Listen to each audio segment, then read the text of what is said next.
Commission کا جو سربراہ ہوگا وہ سر سیرل ریڈ کلف کو بنایا گیا، اور دونوں صوبوں کے لیے چار چار جو ہے ہائی کورٹ کے جسٹس صاحبان جو ہے مقرر کیے گئے، چار جسٹس صاحبان بنگال کمیشن کے لیے اور حد بندی کمیشن کے لیے، اور چار جو ہیں وہ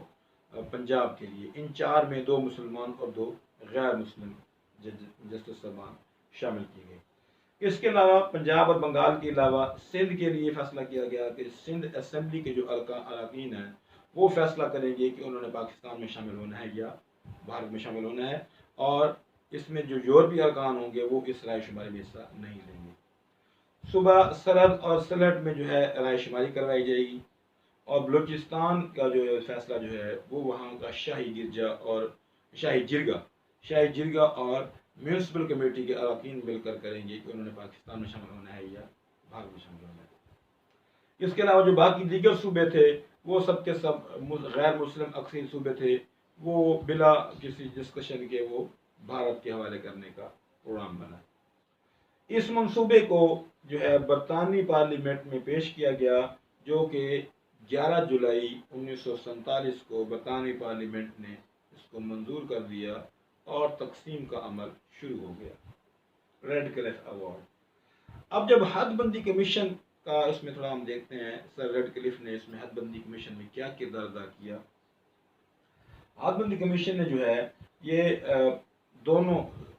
صوبوں کا سرحدوں کا جائزہ لیا، وزٹ کیا، اور اس کے بعد مسلم اور غیر مسلم جو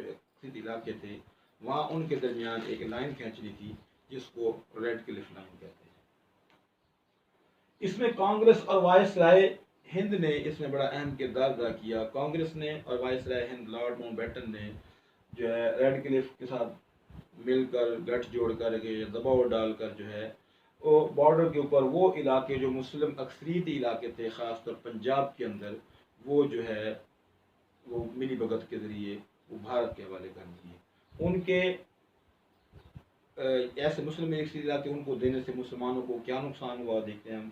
کہ مسلم اکثریتی علاقے ضلع گرداسپور، جس کی 3 تحصیلیں جو ہیں بٹالہ، پٹھان کوٹ اور گرداسپور، یہ مسلم اکثریتی علاقے تھے۔ اس طرح ضلع فیروز پور کی تحصیل زیرہ اور بہت سارے چھوٹے موٹے گاؤں اور جو تحصیلیں جو تھی وہ مسلمانوں کے اس میں آتی تھی وہ بھارت کے حوالے کر دی گئی۔ اس سے کیا وہ نقصان ہوا کہ اس سے پاکستان کے 3 دریا جو پاکستان کی طرف آ رہے تھے، راوی، ستلج اور بیاس، یہ جو ہیں یہ چلے گئے بھارت کے پاس، ان کے ہیڈ جو تھے ان کے پاس چلے گئے، اور اس طرح پاکستان ان 3 دریاؤں کے پانی سے محروم ہو گیا، اور بعد میں پاکستان بننے کے بعد بھارت نے ان دریاؤں کا پانی جو ہے نہری پانی جو ہے وہ پاکستان آنے سے روک دیا تھا۔ پھر بھارت کا جو ہے وہ کشمیر سے زمینی رابطہ نہیں تھا، کیونکہ جو مسلم اکثریتی علاقے پاکستان کو ملنے تھے تو اس سے بھارت کی جو ہے وہ باؤنڈری کشمیر کے ساتھ نہیں ملتی تھی، تو بھارت کو کشمیر تک کے ساتھ رسائی تک دینے کے لیے، راستہ دینے کے لیے گرداسپور کا پورا ضلع جو ہے وہ بھارت کی جھولی میں ڈال دیا۔ اس طرح بھارت نے جو ہے گرداسپور کے راستے کشمیر تک پہنچ کر کشمیر پر بھی قبضہ کر لیا۔ یہ ریڈ کلف ایوارڈ۔ اسی طرح بنگال کی طرف سے بھی کافی ناانصافی کی گئی۔ بہرحال آخرکار آزادی کا دن آن پہنچا، صبح آزادی کا سورج طلوع ہوا اور مسلمانوں نے ایک آزاد وطن میں سانس لیا، اور رمضان المبارک کی 27 تاریخ کو جمعے کے روز جو ہے بمطابق عیسوی 14 اگست 1947 کو یہ ریڈیو آل انڈیا ریڈیو سے اعلان ہوا کہ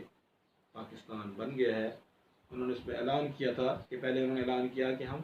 آل انڈیا ریڈیو سے بول رہے ہیں اور کچھ ہی دیر میں ہم ایک اہم جو ہے وہ اعلان کریں گے، اور وہ اہم اعلان یہ تھا کہ تھوڑی دیر بعد جو پہلے آل انڈیا ریڈیو کہہ رہے تھے تو اعلان ہوا کہ ہم ریڈیو پاکستان سے بول رہے ہیں۔